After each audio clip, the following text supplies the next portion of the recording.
సూర్యుడి ప్రకాశం అంధకారాన్ని మట్టిలో కలిపే మహానాయకుడు.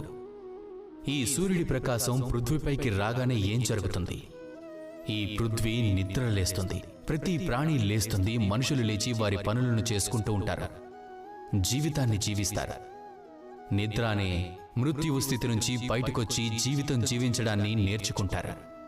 ఇదే సూర్యుని యొక్క ప్రకాశవంతమైన తేజస్సు. ఇప్పుడు ఈ సూర్యుడి నుంచి వచ్చే తేజస్సు ఏం చేస్తుంది? అది స్వయంగా మండుతుంది మనకు జీవితం ప్రసాదించడానికి. ప్రతి క్షణం అది వేడిని భరిస్తుంది. అప్పుడే ఈ తేజస్సు మన వరకు చేరుకుంటుంది.